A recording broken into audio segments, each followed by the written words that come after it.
한 달에 한 번 이렇게 우리 청년들을 보게 됩니다. 제가 이제 한 달에 한 번씩 이렇게 어떤 말씀을 이렇게 중심으로 해서 우리 청년들에게 조금 도전할까, 중요한 또 같은 기도 제목들을 여러분들 좀 던지고 같이 함께 기도해야 되겠다, 뭐 이런 생각을 가지고 제가 이 시간을 이렇게 심부름해서 오고요. 나머지 시간들은 이제 이것도 뭐 매년 뭐 그럴 수는 없고, 한동안은 여러분들과 조금 우리 청년국이 어떻게 가야 될까, 또 제가 가지고 있는 목회 그림 속에 우리 청년들이 어떤 그림을 그리면 좋을까 함께 좀 나누는 그런 소통의 시간, 또 기도 제목을 나누는 시간으로 생각하고, 지금 일단은 올해 안에 한번 그렇게 한 달에 한 번씩 이렇게 시간표를 정해서 오고 있습니다. 나머지 시간들은 우리 박승삼 목사님 통해서 여러분들이 또 중요한 응답들을 말씀으로 계속 여러분들이 같이 확인했으면 좋겠고요. 저랑은 에일교회가 그리고 있는 큰 그림 속에 우리 청년들이 앞으로, 특히 청년들은 다음 세대 교회까지를 이끌어 나가야 될 굉장히 중요한 자리에 서 있기 때문에 어떤 응답을 가지고 어떻게 심부름할까, 이런 것들을 여러분들하고 좀 같이 여러분들의 마음속에 좀 담았으면 좋겠어요. 오늘 제가 넥타이를 풀고 왔습니다. 일부러 푼 게 아니고, 젊어지려고 푼 게 아니고, 나이가 먹다 보니까 밥 먹다가 국물을 흘려가지고 넥타이가 이러고 버렸어요. 그래서 이왕 청년들한테 가는 거니까 넥타이 풀고 가자 말이겠어. 제가 풀고 왔습니다. 제가 해외 나가면 렘넌트, 주로 이제 거의 해외 나갈 때는 어른들 사역도 몇 번 있지만, 렘넌트들 이렇게 메시지를 하러 가면은 한 번도 제가 넥타이를 맨 적이 없어요. 일부러 넥타이를 이렇게 매지 않고 가고, 그래서 저의 인상을 이제 어른 목사님들한테도, 박성진 저거는 처음에는 되게 버릇 없어서 야단도 많이 맞았어요. 불려가고. 서울에서 매주 저 코로나 생기 전에는 상임위원들이 상임위원회를 모임을 해요.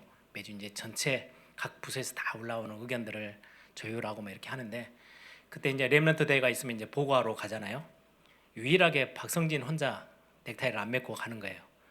그런 어른 목사님들이 불러가지고, 여기 이 자리가 어떤 자리인데 그냥 오냐고 막 그러면, 예. 그리고 또 씩 웃고는 물러서고, 그걸 한 몇 년 했더니 그때부터는 이제 박성진 저거는 어쩔 수 없어, 말 안 들어. 뭐 그렇게 해서 아예 렘넌트 사역하니까 저렇게 다니는가 보다, 이렇게. 여러분들이 이제, 저는 점점점 나이가 먹어가잖아요. 몸부림쳐요. 어떻게 하면 조금 더 젊어 보여서 여러분들하고 조금 한마디라도 말을 더 섞어볼까. 근데 여러분들은 아직은 젊어요. 근데 여기 와서 제 나이 또래 분위기가 보이고, 저보다 어른들이 모여서 모임하는 그 분위기가 보이면 제가 엄청 화가 납니다. 여러분들은 젊으네요. 청년들이에요. 여기 오면요, 청년 냄새가 확 나야 돼요. 어른들이 왔다, 여기 잘못 들어왔네? 하고 나갈 만큼 청년들의 어떤 그 영적 분위기, 또 삶의 분위기, 여기 왔을 때 막 부러워지고, 중고등학생들이 제일 부러워해야 될 거는, 나 빨리 대학 가서 고등학교 졸업하면 여기 청년국 예배 모임 가고 싶어. 이 분위기를 여러분들을 만들어 내주셔야 돼요. 어른들이 오면은, 여기 가면 엄청 젊어질 수 있대. 우리 교회에서 유일하게 여기서는 진짜 멋지게 찬양하는 데야. 그래서 몰래 청년들의 그 영적, 그 젊은이들의 분위기를 막 그 열정과 젊음과 이런 것들을 느끼고 싶어서, 젊은 그런 어떤 것들을 요구하는 분들이 몰래 숨어 들어와서 여러분들하고 같이 예배하고 찬양하고 이렇게 가고 하는 그런 분위기가 되어졌으면 좋겠어요. 여기 왔는데 저 밑에 동네 지금 산부 예배 드리는 분위기하고 여기하고 너무 비슷하다 그러면은 다시 합칠 겁니다. 그래서 여기 막 그걸 몸부림치라는 게 아니고요. 당연하게 젊은이들이 모이는 곳에는 젊은이들의 냄새가 나고 분위기가 나오는 게 당연해요. 그래서 여러분들이 그걸 찾아내셔야 해요. 영적으로도 그렇고 세상적으로도 여기는 젊은 우리 대학 청년들이 모이는 현장이기 때문에 좀 그런 것들을 좀 많이 회복해 냈으면 좋겠습니다. 오늘은 같이 제가 세 번째쯤 되면은, 첫 번째는 제가 믿음의 근본, 제가 처음 대학 청년 때를 거슬러 가서, 제가 대학생 때 하나님 앞에서 믿음을 결단하고 세계복음을 꿈꾸면서 도전했을 때 어떤 말씀이 내게 기준이 되어졌는지, 그래서 하나님 앞에서라는 말씀을 들고 여러분들하고 좀 같이 나눴어요. 이건 굉장히 어떻게 보면은 저의 아주 저 밑바닥에 깔려 있는 믿음의 근본, 고백이기도 해요. 지금도 그 믿음은 변치 않았어요. 지금도 저는 성격상 앞에 서는 걸 되게 어려워합니다. 오늘 같은 날이 저는 되게 힘들어요. 원래 저는 설교하는 건 어렵잖아요. 제가 뭐 말을 들고 가는 게 아니고 하나님의 말씀을 들고 가는 거니까 뭐 제가 막 떨고 막 그러지는 않는데 사회를 보면 그렇게 떨어요. 그러니까 이건 사람들 앞에서 제가 뭔가를 해야 되는 준비를 해서 해야 되는 거기 때문에 설교보다 사회가 저는 훨씬 더 어려워요. 그런 성격인데도 불구하고 이거 하나님이 원하시는 거고 내가 이걸 통해서 하나님 앞에 영광 돌리고 싶어라고 딱 결단이 되면은 무조건 밀고 나갑니다. 하나님 내게 소원을 담아 주셨기 때문에 또 내가 하나님을 향해서 소원을 품었기 때문에 그 소원은 내가 좋아하는 거고 내가 하고 싶은 거기 때문에 열정을 내서 엄청나게 막 잠도 자지 않고 막 뜁니다. 그게 저의 믿음의 근본에 어떤 밑바닥에 깔려 있는 신앙 고백이기도 해요. 그래서 저는 하나님의 사역 앞에서는 망설임이 없어요. 제 능력과 상관없어요. 제가 해야 될 위치, 특히 여러분들 나이에 뭔가 일이 맡겨졌다. 저는 진짜 감사함이 있어요. 이 나이에 누군가가 나를 불러주는 거, 진짜 복이에요. 나중 되면요, 여러분들요 안 불러요. 필요로 할 때 불러가는 거잖아요. 불려가는 거잖아요. 아직 내가 필요를 세상 사람들이 또 밖에 있는 교회들이 나를 필요로 하는 거구나. 이거 모니터 조금만 볼륨을 좀 내려줄래요? 계속 울려서. 그런 부분들을 여러분들이 이제 젊었을 때 믿음에 대한 부분들이나 삶에 대한 그림들을 좀 큰 그림을 그리세요. 멋지게. 그래서 에일교회 청년들은 뭐 좀 달라라고 느껴질 만큼 여러분들이 믿음의 분량도 그렇고 삶의 그림도 그렇고 미래를 내다보고 도전하는 거, 문제를 만났을 때에 부딪혀서 나타나는 태도들, 이런 것들이 다 영향을 주는 거거든요. 제가 예전에 미국에서 큰 교통사고를 제가 냈어요. 미국은 스탑 사인이 있는데 항상 매일 아침마다 운전해서 가는 길인데요. 항상 가다 보니까 두뇌 둔감해지잖아요. 제가 항상 미국은 차가 없으면 되게 눈치를 봐야 돼요. 그래서 그 친구 하나를 제가 데리고 같은 동네에서 태우고 학교를 항상 가는데 가다가 스탑 사인인데 그걸 다음번 블락에 스탑 사인이 있는 줄 알고 그냥 지나쳐 버렸어요. 지나가다가 그대로 차를 받아서 앞에가 거의 다 박살이 났는데 그때 이제 와가지고 경찰한테 전화하고 뭐 이러저러 하고 있는 모습을 보더니 옆에 탔던 그 아이가 어떻게 이렇게 당황 안 하시냐고, 이렇게 큰 사고가 났는데 그랬더니 제가 그랬어요. 아니 사고가 나기 전에 준비를 하고 막 이렇게 하는 거지, 이미 사고가 났는데 내가 당황해서 막 벌벌벌 떤다고 사고가 안 나는 것도 아니고 이게 처리가 되는 것도 아니고 이때는 정신 바짝 차리고 처리를 해야지, 내가 막 당황스러워가지고 어쩌냐 이렇게 하고 다니면 일은 해결이 안 되는 거라고. 이왕 난 거는 빠르게 깨끗하게 정리를 해야 되는 게 일 아니겠냐고. 그 말 한마디에도요 사람들이 반응은 해요.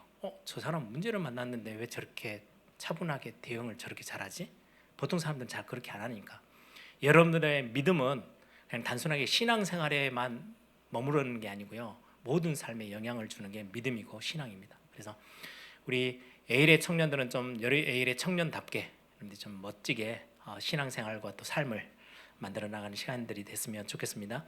오늘 제가 제목을 살아있는 예배와 찬양이라고 정했는데, 지난주에는 선교에 관련된 세계를 품을 수 있는 청년들이 됐으면 좋겠다. 그래서 여러분들의 생각이 좀 단순히 한국도 넘어서고 동남아도 넘어서서 전 세계 지도가 여러분들 머릿속에 딱 들어있는 청년들이었으면 좋겠다라는 소원을 가지고 여러분들하고 같이 기도 제목을 나눴고요. 오늘은 가장 어떻게 보면 신앙생활 속에 빠질 수 없는 예배와 찬양, 이 부분을 여러분들하고 간단하게 조금 같이 나눠보려고 합니다. 제가 그 부분을 하기 전에 몇 가지 질문들을 여러분들에게 답 없는 질문이에요. 여러분들이 좀 마음에 좀 담고 혼자서 그 질문 좀 되뇌어 보면 어떨까라는 생각이 좀 듭니다. 첫 번째, 우리는 모두 다 하나님의 사랑을 받았고 또 하나님을 사랑한다라고 고백하는데요. 그 하나님, 우리가 사랑하는 그 하나님과 지극히 인격적인 교제를 하고 있는가? 인격적인 교제를 여러분들 어떻게 하나님과 나누고 계십니까? 관계라는 거는 굉장히 좋을 때도 있지만 서먹서먹해질 때도 있어요. 여기에도 지금 연애 중에 있는 우리 청년들도 있죠. 연애하는 거는 나쁜 게 아니기 때문에 될 수 있으면 교회 밖에서 하지 마시고 교회 안에서 눈을 좀 맞으십시오.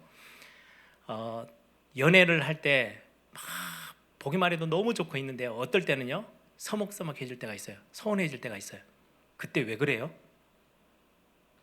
그런 어떤 이유가 뭔가 있죠. 서로에게 뭔가 잘못했다든지 말 실수했다든지 뭔가 안 해야 될 걸 했다든지 서먹서먹해질 때가 있어요. 하나님과의 관계 속에도 마찬가지예요. 내가 하나님 앞에 예배하러 나왔는데 뭔가 이렇게 거리감이 느껴지고, 그거는 우리가 예배하는 부분에 있어서는 하나님과의 관계를 우리는 굉장히 중요하게 생각하는 부분이기 때문에 신앙생활은 거기에 절대로 빠질 수 없는 부분이기도 하죠. 두 번째, 하나님의 말씀을 누리는 나만의 묵상법 가지고 있는지.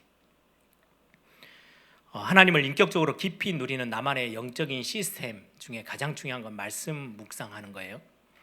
나만의 묵상법이 있는지 여러분들이 좀 질문을 던져보고, 그리고 하나님과 사귀는 기도 생활이 되어지고 있는지. 진짜 내 거 함께 통성 기도합시다, 이거는 같이 하는 거예요. 이거는 저는 예전에 대학생 때 처음에는 좀 몰랐어요. 제가 같이 함께 전도운동하는 팀들이 있다 보니까 모이면 기도하고 찬양하고 막 통성 기도하고 세계를 품고 기도하고, 근데 그게 제 신앙생활의 수준인 줄 알았어요. 그러다 어느 날 제가 그 질문을 딱 하나님 앞에 던져서 이게 내 건가? 아니면 이 단체 건가? 오늘 함께 예배하는 거는요 여러분 건지 에일교회 청년국 건지 에일교회 전체 우리 영적 분위기 건지 이걸 구분할 수 있어야 돼요. 우리는 착각하기를 에일교회 전체 예배 분위기가 내 건 줄 알아요. 에일교회 청년국이 막 해서 막 목사님이 앞에서 인도하고 찬양하잖아요. 이게 내 건 줄 아는데 아닐 수 있을 가능성이 거의 대부분이에요. 나는 내가 기도 생활하는데 같이 함께 통성 기도합시다 이거 말고 나만의 기도 생활 속에 내 것이 진짜 있는지 여러분들이 꼭 질문하고 답을 찾아보셔야 해요. 그러면 이것들이 다 연결되어져서 나 혼자만의 시간에 하나님 앞에 은혜의 눈물을 흘린 적이 있는지, 이건 묵상도 되어지고 하나님과의 관계에 뭔가 끈끈한 게 있는 사람은 반드시 이 체험이 있죠. 다섯 번째, 말씀을 듣는 데서 그치지 않고 그 말씀을 붙잡고 순종하는 데까지 나가고 있는지, 또 내 현장에 영혼을 사랑하는 하나님의 마음, 그 마음이 여러분들의 현장에 뭔가 움직이고 꿈틀거리고 있는지, 그럼 그게 결국은 생명운동과 연결되어지는 전도자의 삶으로도 연결되겠죠. 하나님의 마음이, 영혼을 향한 하나님의 마음이 내 삶의 현장에도 꿈틀거리는지, 나의 삶에 하나님과 소통하는 시스템 가지고 있는지, 하나님과 소통되어지는 시스템, 거기에 가장 중요한 게 예배와 찬양인데 나의 예배와 찬양은 어떠한가? 이게 이제 제가 서론적으로 여러분들에게 던져줘 보는 질문이기도 합니다. 제가 오늘 예배와 찬양, 경배와 찬양 이런 단어의 어떤 설교 제목인데요. 한국에 제가 알기로는 굉장히 성령의 바람이 불었을 때가 한복판이 있었을 때 한국의 70년대, 여러분들은 전혀 보지도 못했던 시기인데요. 엑스폴로 74, 그때 빌리그리암 목사님이 한국에 방문하고 막 그때 한국의 교회들이 들썩들썩하면서 기도운동과 성령의 바람이 한번 확 불었을 때가 있었어요. 그게 모체가 되어서 굉장히 가난하고 어려웠던 전쟁 후에 나라가 곳곳에 교회들이 세워지고요. 교회가 힘있게 기도하면서 새마을 운동보다 더 뜨겁게 교회가 기도하는, 예배하는 그것들이 회복되기 시작하면서 한국이 굉장히 갑자기 전세가 바뀌었죠. 선진국 대열로 가는 개발도상국 이런 이름을 붙여서 요즘은 거의 선진국 대열 앞에 다 서 있잖아요. 그때가 70년대예요. 그러면서 그 후에 따라온 게 1980년대 후반에 찬양의, 경배와 찬양이라는 문화가 확 들어왔어요. 한국 교회 앞에. 그때만 해도 한국 교회에서는 뭐 하고 있었냐니까요. 찬송가를 부르고, 이제 찬송가는 성경책에 붙어 있으니까 그 찬송가 부르고, 찬송가 이외의 곡은 유일하게 불렀던 몇 개의 곡들이 복음성가 중심이에요. 이제 복음 전하기 위해서 지어진 곡들. 그래서 군에 가면, 요즘도 인터넷 유튜브에 가보면 저 군에 가면 크리스찬들이 모여가지고 열심히 부르는 실로함, 어두운 밤에 그런, 그게 교회의 유일한 찬양 노래였어요. 그런 찬양들 예를 들면 내게 강 같은 평화 이 정도 수준의 노래가, 찬양이 교회 안에서 이렇게 아주 히트를 치고 있을 때 1980년대 후반에 갑자기 목마른 사슴이 시냇물을 찾아, 뭐 사랑하는 나의 아버지, 뭐 이런 찬양들이 확 쏟아지니까 어른들은 이게 적응이 안 돼가지고 무슨 그런 노래를 교회에서 부르냐 하면서 엄청 막 밀어내기도 하고요.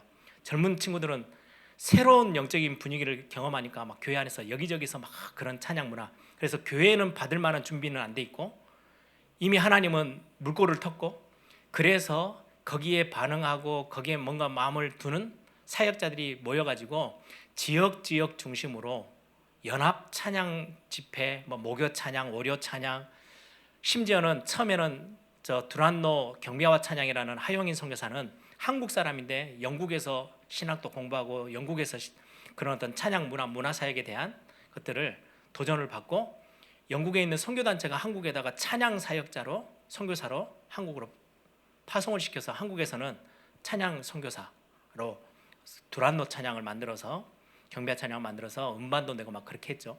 그게 1980년대 후반 쪽이에요.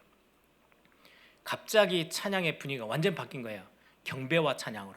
여러분들 경배와 찬양하고 복음성가하고 찬송가하고 이런 구분들이 좀 여러분들 할 수 있어야 돼. 대학생들은 예전에는 복음성가 그러면요 현장에 우리 다락방의 곡들은 거의 대부분 복음성가와 가까워요.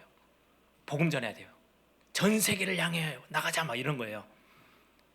모든 민족 열방을 향해서 가자 막 이런 결단을 호소하고 막 사명을 부르짖는. 근데 경배와 찬양은 노래가 완전히 색깔이 달라요.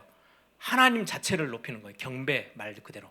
사랑하는 나의 아버지, 내가 주를 높입니다. 목마른 사슴인데 하나님의 은혜를 내가 사모하고 오늘도 내가 하나님의 이름을 높이기를 원합니다. 뭐 이런 찬양들. 경배송은 거의 대부분 하나님의 이름, 하나님의 성품, 하나님의 행하심 이런 것들을 높이는 찬양 가사가 확 나오니까 한국 교회가 굉장히 다르게 반응을 했죠.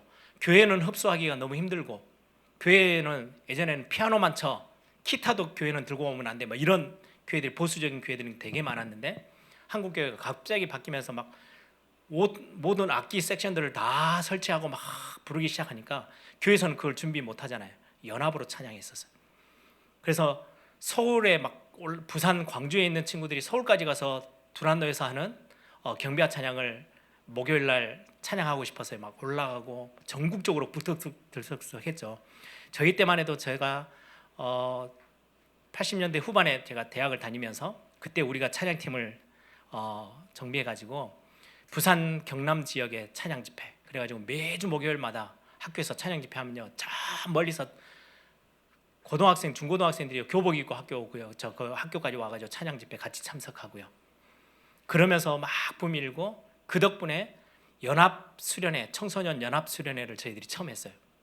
그 찬양의 어떤 영적인 분위기를 그대로 가지고 예배와 찬양 가지고 지역 전체를 흡수하는 수련회.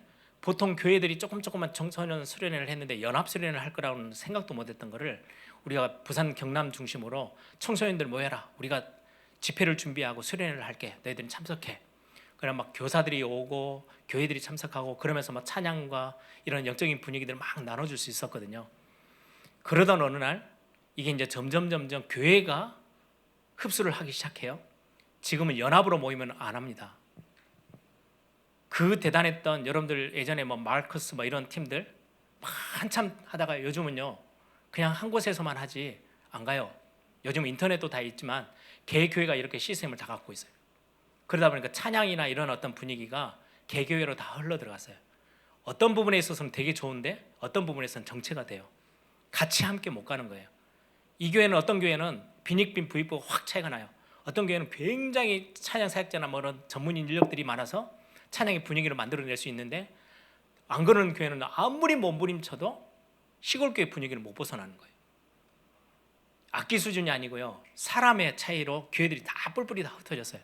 그거를 저는 WRC하고 렘넌트 사역하면서 같이 찬양 사역하는 팀들하고 오랫동안 고민했어요. 지금도 고민하고 있어요. 언젠가 이게 개교회별로 흩어졌던 것들이 한계점에 부딪히면 다시 한번 한국교회 전체를 영적인 분위기로 이렇게 세우실 수 있는 하나님의 또 시간표가 올 건데, 그때를 위해서 우리가 준비하자. 그래서 우리 다락방, 우리 렘넌트 쪽에 찬양 사역하는 김영길 목사님한테도요 엄청 잔소리를 많이 했어요.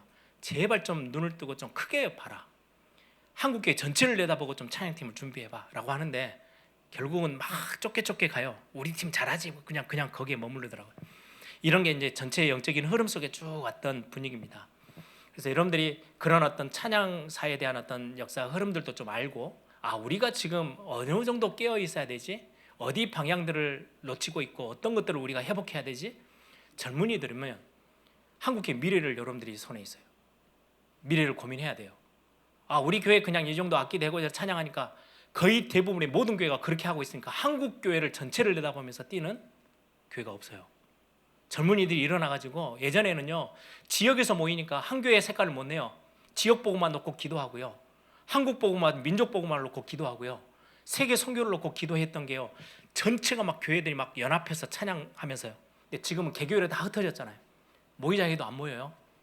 그러다 보니까 개교회 수준에 다 머무르고요. 우리 교회 찬양 잘하지? 우리 섹션맨들 다 있지? 그럼 끝이에요. 한국 교회가 어디는 쳐져 있고 어디는 가고, 우리 대학생 때만 해도 왜 연합 수련회를 했는지 아세요? 3명, 5명 모여있는 시골 교회 중고등학생들인데 3명밖에 안 남았어. 5명이야. 많으면 10명이야. 그들이 찬양을 해. 손 들고 눈물 흘면서 찬양이 돼요. 10명이 모여가지고 줄도 안 맞는 기타 하나밖에 없는데, 그런 아이들이 우리 가슴에 확 들어왔어요. 야, 우리 이제 대학생 1학년, 2학년인데 우리가 연합 수련회를 진행을 하자. 그래서 저 시골에 있는, 한 번도 중고등학교 때 정말로 뜨겁게 하나님을 사랑해보고 찬양해보고 복음을 선명하게 듣고 인생을 하나님 앞에 결단할 수 있는 그 분위기는 저 청소년들에게 한 번은 만들어줘야 되지 않겠냐. 6년 동안. 그래서 시작한 게 연합 청소년 수련회였거든요. 그런 마음들이 있었어요. 대학생 1학년인데 뭔가 막 민족교회를 생각하면요, 민족교회가 일어나야 돼. 이대로 가면 안 돼. 1907년, 여러분들 1907년이라는 단어는, 그 연도를 어떻게 기억하고 계세요?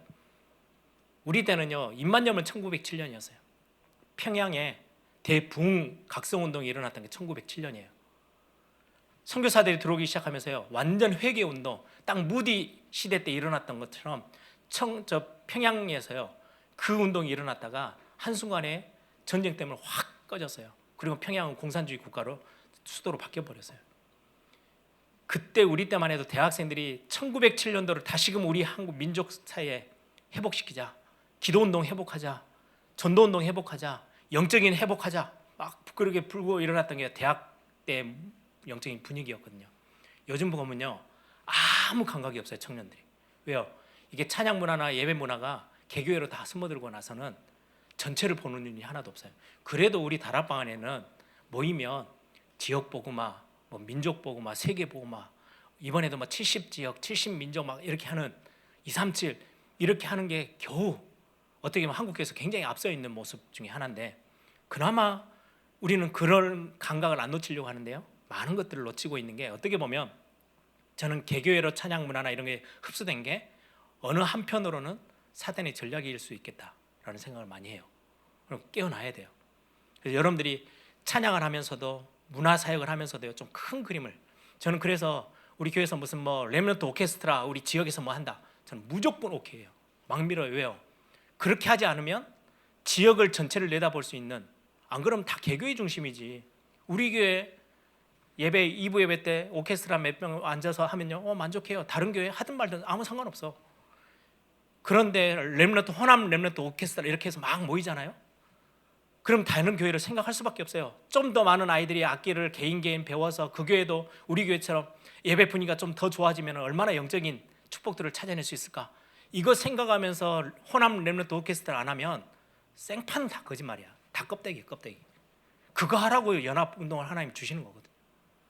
청년들이 모여가 막 뜨겁게 우리 막 여기 막 들썩들썩할 정도로 찬양하는데 다른 교회 전혀 내다보지 못한다? 그럼 어떻게 보면 하나님이 별로 그 예배를 참 좋아라 하실까? 라는 생각을 많이 해요. 여러분들이 이 청년회 때 이곳에서 머무는 거, 지난달에 제가 같이 나눴던 세계를 품는 거, 그거 굉장히 심각한 기도 제목이에요. 놓치지 마세요. 사단은 개교회로 이거를 다 집어넣고, 개교회에서는 막 엄청난 화려한 미디어와 영상과 모든 것들, 막 음향 시스템들, 악기들 다 동원해서 다 하는데 지역을 내다볼 수 있는 교회들이 거의 없어요. 안 해요. 우리 교회 다 잘하는데. 못하는 교회들은, 안 되는 교회들은요, 평생에 그런 것들을 경험 못하고 그냥 끝나야 되는, 한국 교회 전체를 봤을 때는요 굉장히 뒷걸음치였던 시대가 지금의 시대예요. 그래서 여러분들이 그런 것들을 좀 내다 보실 수 있었으면 좋겠습니다. 특히 오늘 제가 경배와 찬양, 예배와 찬양에 대해서 이야기를 이렇게 좀 정리를 하면서 다락방 안에서는 여러분들이 좀 많이 도전을 해야 될 주제이기도 해요. 다락방 전도운동 하다 보니까 말씀의 어떤 부분들이 굉장히 강조되어졌어요. 이런 어떤 역사의 흐름이요, 예전에도 있었어요. 종교개혁이 막 일어나고 나서 그 천주교 중세 교회가 굉장히 형식 중심이잖아요. 지금도 천주교 가면은 미사, 여러 가지 미사들이 많아요. 그러다 보니까 뭔가를 막 잔을 여기다 놔야 되고 뭐 뿌리고 연기 뿜고 막 이런 것들이 되게 많다 보니까 종교개혁자들 이거 다 필요 없어, 말씀 중심으로만 가자. 그래서 칼빈은 뭐라고 말하냐니까요, 성경이 말하는 데까지만 가고 성경이 말하지 않은 거는 하지 마. 루터는 반대예요. 성경이 하지 말라는 건 하지 말자. 칼빈은요, 성경이 하라는 것만 하자. 굉장히 차이 있어요. 둘이 거의 비슷한 이야기인데, 7 미사가 있는데요, 그 성례가 천주교는 7개가 있어요. 성경에서 하지 말란 말이 없지 않냐. 그래서 7개 다 해요. 그래서 루터파 교회에서도요 7개 다 해요. 칼빈은 뭐라 그래요? 하나님이 성경이 하라는 것만 해. 성경에서 말하는 건 2개밖에 없어요. 세례와 성찬. 그래서 지금 개혁교회는요 성례를 2개밖에 안 하는 거예요. 성경에서 하라는 것만 하자. 이런 어떤 거다 하다 보니까 형식적인 걸 다 지웠어요. 말씀만 세웠어요. 그러니까 뜨거움이 하나도 없네. 그래서 한쪽에서 하나님이 또 하나의 바람을 일으킨 게 경건주의 운동을 통해서, 그래도 우리가 구원받은 하나님의 자녀들인데 우리가 하나님 앞에 헌신하고 기도하고 선교하고 전도하고 해야 되지 않냐라고 삶을 가지고 일어난 운동이 알미니안 운동이에요. 저는 그게 틀렸다고 생각하지 않아요. 신학적으로는 약해요. 지금 감리교, 성결교 이런 팀에서는요, 여러분들 신앙생활 보면요 완전 껍데기처럼 보여요. 새벽기도, 금요기도에 절대 안 빠져요. 옛날 그 바쁜 강의 막 전국으로 뛰는 황수관 박사, 웃음 뭐 이렇게 전도자 막 이렇게 했잖아요. 제가 알기로는 성결교, 감리교 쪽 권사예요. 그 바쁜 일정 다 뛰는데요 새벽기도 안 빠져요. 금요기도에 안 빠져요. 정식 예배는, 공예배는 당연하죠. 왜요? 그게 삶하고 하나님의 구원과 연결이 되니까. 그러다 보니까 열정이 회복되어지면서 거기에는 굉장히 전도 선교가 막 바람이 확 일으켰어요. 그러면서 이 칼빈주의 교회, 개혁교회 쪽에 영향을 많이 줬죠.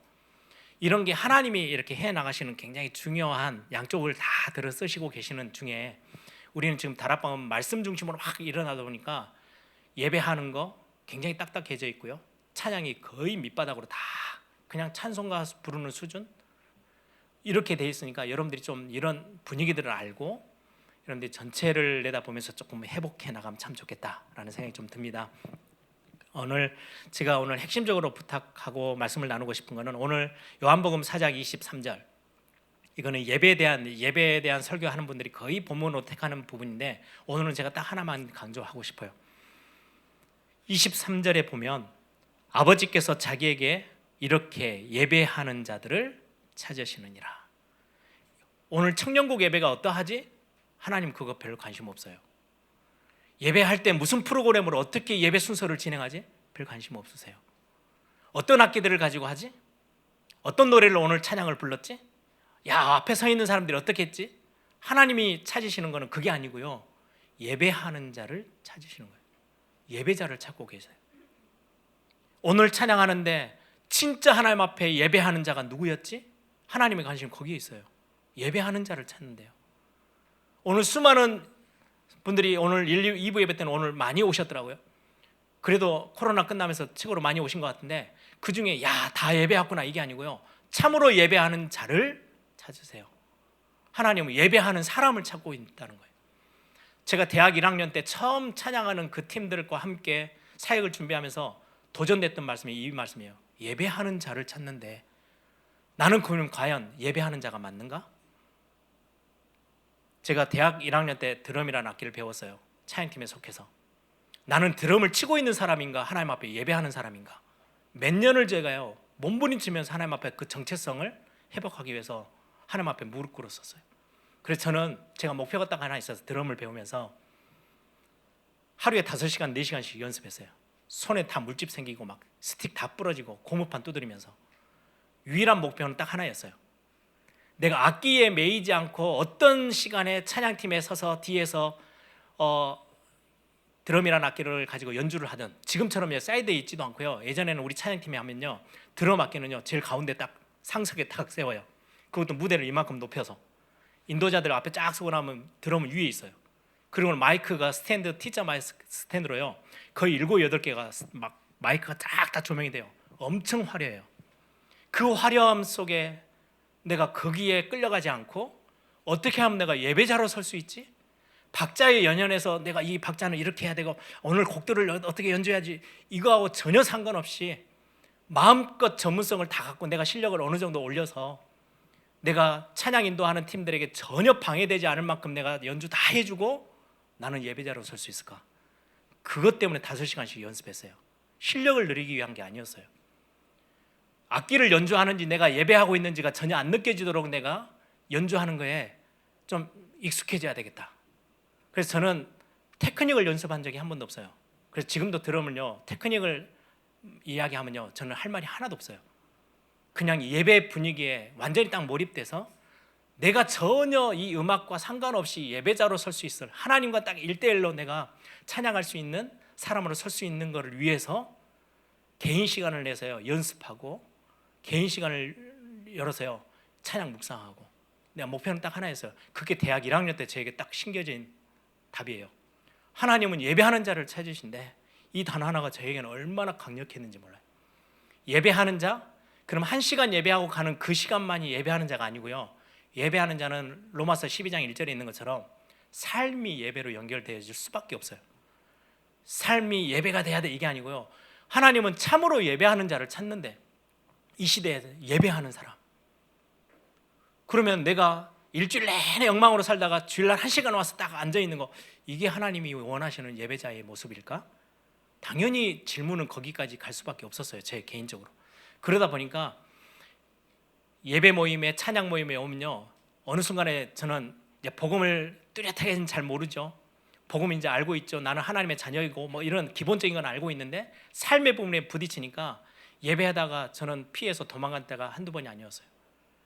예전에도 한번 그런 고백을 했는데, 꼭 예배 인도자가 우리 팀들에게, 대학생들 모여서 이렇게 찬양 예배하면요 축복송을 해요. 다 개인적으로 하다가 다 일어나세요, 옆에 있는 분들하고 손을 잡고 맞잡고 뭐 얼굴을 쳐다보면서 전 도망갔어요. 그 시간 딱 될까 싶으면 딱 가요. 화장실로 가버려요. 왜냐니까 나도 지금 내 자신을 용납이 안 되는데 내가 누구에게, 그러니까 하나님 앞에서 내가 예배자로 서려고 하다 보니까 자꾸 나를 돌아보게 되더라고. 내 삶이 엉망인데 무슨 다른 사람을 축복을 해? 축복송 할 때마다 도망갔어요. 어느 날 제가 그게 아니라는 거, 복음은 내가 안 되는 거, 내가 다 돼서 하나님 앞에 가는 게 아니고, 오늘도 내가 하나님의 은혜를 사모하면서 나아가는 그 예배자여야 되는구나. 구원은 내 힘으로 얻는 게 아니고 하나님이 주시는 거구나. 은혜도 하나님이 주시는 거구나. 이게 굉장히 깊이 저에게 젖어들면서부터 그 예배라는 분위기의 그 순서들이요 제게는 다르게 찾아오기 시작했거든요. 여러분들, 대학 청년들에게, 여러분들에게 도전하고 싶어요. 하나님은 예배하는 자를 찾으세요. 그거를 우리 찬양팀들이 앞에서 하는 거, 곡을 연습하는 거는 중요해요. 제가 나중에 이야기를 드릴 거예요. 근데 더 중요한 거는요, 한 사람 한 사람이 예배자가 되는 거. 여러분들이 저 뒤에 앉아있던, 앞에 앉아있던 청년들이 예배하고 찬양하는 시간에 여러분들이 하나님이 원하시는 예배자로 자꾸 여러분들이 한 걸음 한 걸음 나오세요. 그래서 어떤 시설, 장소, 뭐 악기 이런 거하고 아무 상관없이 예배자라고 했을 땐 제일 중요한 건 하나님과의 관계예요.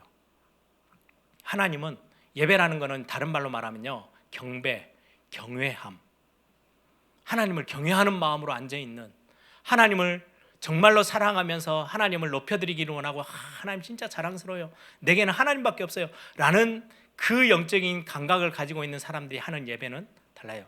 이사야서 1장에 수많은, 그때만 해도 수백 년을 예배했던 제사, 희생 제사를 드렸던 이스라엘 백성들 앞에 하나님이, 야, 더 이상 너희들 저 재물 가지고 오지 마. 나 너희들 재물 받기도 싫어.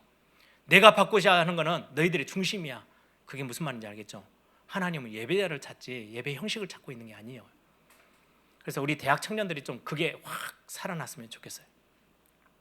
그러면 예배와 찬양이라고 했을 때 예배는 말 그대로 경외함, 하나님 앞에 속령. 제가 대학원을 졸업할 때 이제 저의 논문도 쓰고 이제 제가 조직 신학을 공부할 때요. 조직 신학을 가르쳤던 그 교수님이 그 교의학을 조직 신학을 교의학이라고 해요.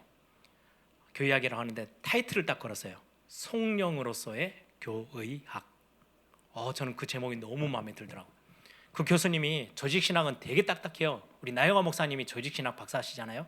조직신학은 말 그대로 성경을 재편성하는 거예요. 이렇게 하나님에 대한 신론에 대한 이야기들만 쫙 66권에 다 뽑아가지고 신론, 기독론, 그리스도에 대한 메시지들은 다 또 성경을 다 모아가지고 거기에 대해서 정리해서 기독론, 인간에 대한 어떤 설명들을 그것만 다 재편성해가지고 그래서 조직을 새로 조직했다, 시스테매틱했다. 그래서 우리는 별명을 붙이기를 조직신학은 너무 어렵고 힘드니까 조진신학, 그래서 우리는 완전 조진해 이런 단어를 붙여서 우리가 공부하는데, 그 교수님이 강의 준비를 하면 막 예를 들면 기독론을 가르쳐야 돼요. 그리스도에 대한 메시지를 막 성경에 다 찾아요. 막 종이 여기저기 막 책들 다 펼쳐놓고 그 자리에 엎드려서 펑펑 울었대요. 이 그리스도가 나를 만나줘서, 그래서 그분이 제목을 붙인 게 속령으로서의 하나님을 높이는, 하나님을 경외하고 하나님을 예배하는 것으로서의 신학. 자기가 경험했던 신앙은 그거래요. 저는 그 교수님에게 영향을 참 많이 받았어요. 속령, 그게 예배예요. 내 삶을 통해서 하나님이 높임 받는 거, 그게 예배자의 삶이에요. 오늘 이 예배를 통해서도 하나님이 높임 받는 거, 그게 보고 예배라고 해요. 우리 예일교회가 모든 사역을 다 하는데, 이 예일교회가 하는 모든 거는 하나님 앞에서의 속령, 영광을 높여 올려드리는 거, 보내드리는 거. 그러면 이 예일교회는 살아있는 교회예요. 우리 청년들이 모여서 프로그램하고 나무지기들이 모여서 막 모임도 하고 이런저런 막 사모임도 하고 공적인 모임도 하고 그리고 예배 모임도 하고 다 해요. 근데 이것 전체를 가지고 하나님이 뿌듯해 하신다, 하나님께 뭔가 하나님의 경외함이 드러난다, 최고의 예배자들의 모임인 거예요. 그거 회복하는 게 청년국에서 회복해야 될 예배인 겁니다. 또 한편으로는요, 예배는 지금처럼 우리 무대가 다 이렇게 있잖아요. 그래서 앞에 찬양팀들이 딱 서고 이제 찬양해요. 그럼 여러분들은 관객처럼 딱 앉아 있죠. 오늘 찬양팀, 저 누구는 왜 옷을 이렇게 입고 왔지? 저 옷 이쁘네. 충분히 구경할 수 있어요. 그렇죠? 그런데 예배로 딱 들어가잖아요.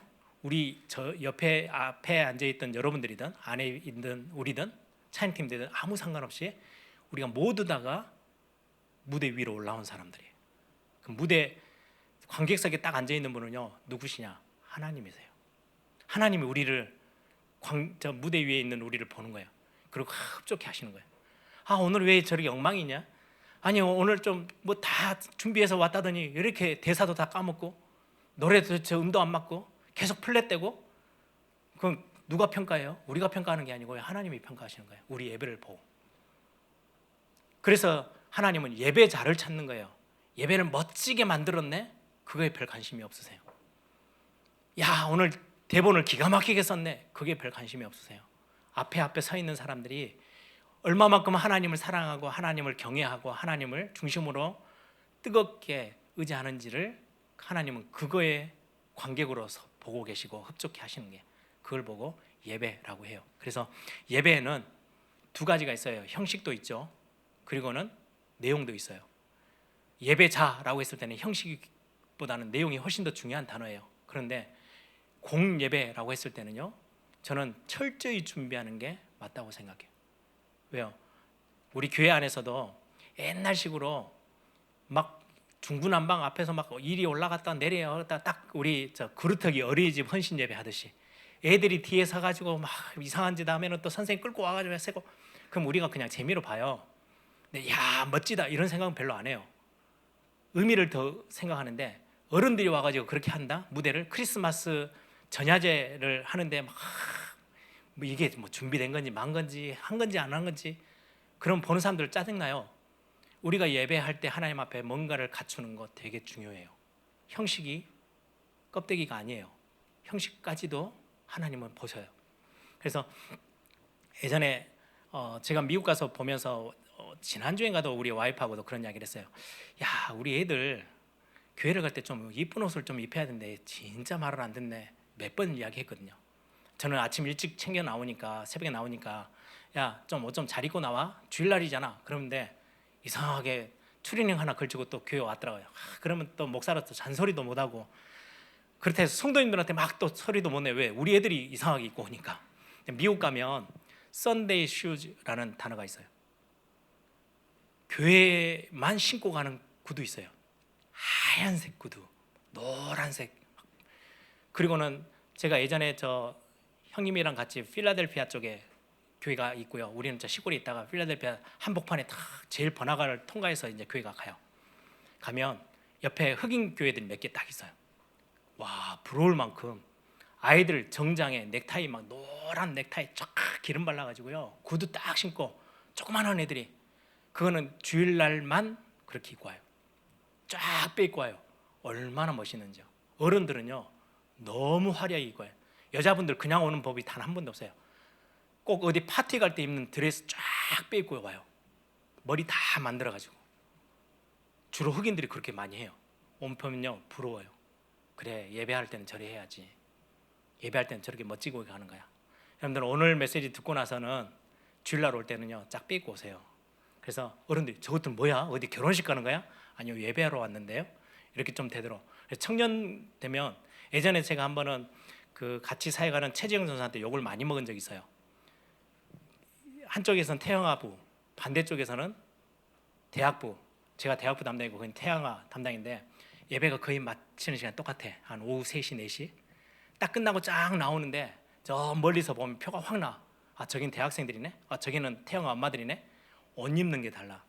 대학생들 여기 앞에 푹 튀어나와가지고 아무렇게나 입고 막 이렇게 오는데 태영아 엄마들은요, 엄마들이 훨씬 더 후질그려 해야 되냐 쫙 빼고 오세요. 그래서 나한테 그 비결을 2개를 보여주면서 전 친하니까 오빠 저건 뭐야? 좀 사역 좀 똑바로 해. 대학생들이 옷 입고 다니는 게 저게 뭐야? 주일날 오는데 저는 좀 도전이 많이 됐어요. 그거는 외형적으로도 갖출 필요 있어요. 우리가 하나님 앞에 오는데 아무렇게나 오는 게 아니잖아요. 다 뭔가 좀 그런 것도 필요하지만 내적인 예배자로서의 모습을 갖추는 건 훨씬 더 중요해요. 그래서 여러분들이 좀 그런 어떤 살아있는 꿈틀거리는 진짜 예배들이 우리 청년곡으로부터 좀 시작됐으면 좋겠어요. 마지막으로 찬양은 말 그대로 음악이 붙어 있는 걸 찬양이라 하지 않고요. 찬양은 칭찬하는 거, 환호성을 지르는 게 찬양이에요.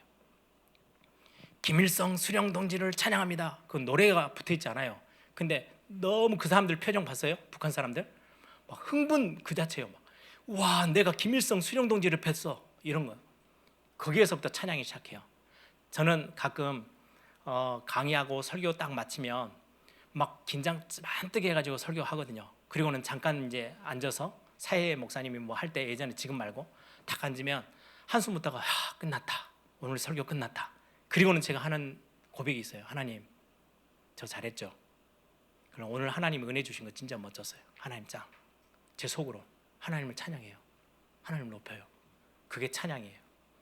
그럼 내가 하나님이 어떤 분인지를 모르면 찬양은 올바른 찬양이 될 수 없어요. 그래서 찬양이 진짜 깊은 찬양이 되려면 묵상이 전제되지 않는 찬양은 어떻게 보면 진짜 겉도는 찬양이에요. 내가 하나님이 어떤 분인지 경험한 적이 없어. 칭찬은 거기서 나오는데요. 와, 엄마 오늘 진짜 끝내줬어. 그거는 내가 엄마에 대한 뭔가를 경험한 거예요. 하나님에 대한 행하심, 하나님에 대한 성품, 하나님에 대한 그 하나님 자체에 대해서 내가 뭔가 부딪히고 체험되어지는 게 있을 때 진짜 나오는 게 찬양이에요. 그래서 여러분들 하나님의 성품에 대해서 묵상 안 하면 하나님의 성실하심, 하나님의 광대하심, 하나님의 사랑 주심 이런 게 깊이 묵상 안 됐는데 사랑하는 나의 아버지 손이 들어져요? 절대로 안 들어져요. 들었다 해도 그거는 그냥 형식이지. 그래서 찬양은 특히나 사랑하는 관계 속에서 표현되어지는 거기 때문에 여러분들 얼마만큼 하나님의 성품과 이름과 하나님의 하신 일이 여러분들 개인에게 부딪혀 왔는지에 따라서 찬양의 깊이와 넓이는 완전히 달라져요. 그래서 반드시 그 부분에 예를 쓰세요. 특히 찬양팀들 절호의 기회예요. 찬양팀으로 뽑혔잖아요. 저희들은 찬양팀 뽑혀서 매주 하나님의 성품에 대해서 연구하고 묵상하고 그 고백하고 그게 몇 년 쌓이니까요. 제 인생 자체가 찬양이 너무 힘나는 찬양이 됐어요. 생각할 때마다 옛날 20년 전에 내가 묵상했던 그 하나님 갑자기 확 솟아올라와요. 그랬지. 하나님 나에게 이런 분이셨지. 하나님이 나에게 실수가 없는 분이셨지. 그래서 실수가 없으신 하나님, 그러면요 저절로 하나님 앞에요 손을 높이 든다는 건 항복의 의미도 있고요, 내가 하나님을 인정한다는 의미도 있고요, 여러 가지 의미가 있어요. 어떨 때는요 무릎을 꿇어요. 내가 하나님 앞에 겸손히 그냥 무릎 꿇는다. 나를 다스려 주십시오. 나를 다스려 주십시오. 왕이신 하나님 할 때는요, 제가 할 때는 손을 들 때도, 어떨 때는 진짜 무릎 꿇을 때도, 그런 거를 여러분들 언제요? 청년회 때 다 경험하고 올라오세요. 그래야 우리 어른들 예배를 여러분들이 다음 세대 때 바꿔줄 수 있어요. 지금들 어른들한테 그거 하라 그러면요 못해요. 정말 어색해해요. 네, 여러분들이 이제 그 문화를 싹 뒤에서부터 밀고 올라와 주셔야 돼요. 그래서 꼭 우리 살아있는 예배, 살아있는 찬양이 우리 교회가 좀 넘칠 수 있도록 우리 청년국이 그런 부분들을 많이 심부름해 주셨으면 좋겠습니다. 그래서 오늘 뭐 이야기하려면 더 많은 것들을 하겠지만 예배자를 찾으시는 하나님, 그러려면 우리 청년국 한 사람 한 사람이 어떻게 해야 될까? 오늘 청년국의 예배를 어떻게 우리는 진짜 살아있는 예배로 바꿀 수 있을까? 같이 만드셔야 돼요. 찬양팀만이 찬양을 회복해내는 게 아니고, 그게 가장 앞서 있는 시작점이 되겠지만 모든 청년들이 함께 찬양하는, 그래서 하나님을 얼마만큼 내가 체험하고 묵상되어지고 그 하나님의 은혜 속에 내가 젖어 있느냐에 따라서 찬양은 완전히 달라져요. 우리의 중심을 표현하는 게 찬양이기 때문에. 그래서 여러분들이 좀 마음껏 하나님을 찬양하는 거, 또 하나님을 예배하는 것들이 저와 여러분의 삶에서 진짜 멋지게 표현되어지는, 그래서 청년국만의 다른 사람들이 보면서 부러워할 수 있을 만큼 영적인 분위기가 있는 살아있는 찬양과 예배가 되기를 소망합니다. 우리 한번 기도하겠습니다. 우리 청년국이 우리 예일교회에 있어서 가장 중요한 그런 영적인 부분들을 만들어 나가고 선두의 자리에서 이끌어줄 수 있는 청년국이 될 수 있도록, 뿐만 아니라 우리 개인이 진짜로 하나님이 원하시는 참 예배자의 자리에 설 수 있고, 하나님이 여러분들 보시면서 너무 흡족해 할 수 있는, 감격해 할 수 있는 예배자로 설 수 있도록 우리에게 은혜를 달라고, 우리 한번 다 같이 한번 통성으로 함께 기도하겠습니다. 다 같이 사랑하는 나의 아버지 찬양하면서 이 시간 준비하신 예물을 드렸으면 좋겠습니다. 하나님이 찾으시는 예배자가 되어서 우리 아버지 하나님 앞에 이렇게 고백하고 찬양 드리기 원합니다. 사랑하는 나의 아버지, 사랑하는 나의 아버지,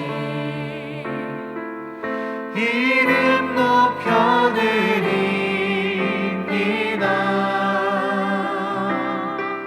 주의 나라 찬양 속에 임하시니 능력에 주께 다시 한번 고백할까요? 사랑하는 나의 아버지, 사랑하는 나의 아버지, 지금 이 시간 우리 아버지 하나님이 우리의 고백을 들으십니다. 이름 높여드리, 우리가 이 시간 하나님을 높이는 이 자리에 하나님의 나라가 임하게 하옵소서. 우리 인생 가운데 능력으로 큰 일을 행하신 주님을 찬양합시다. 주께 찬송하네, 전능하신 하나님 찬양, 언제나 동일하신 주, 전능하신 하나님 찬양, 하나님을 즐거워하고 찬양합시다. 영원히 그분을 칭찬합시다. 다시 한번 찬양합시다. 사랑하는 나의 아버지,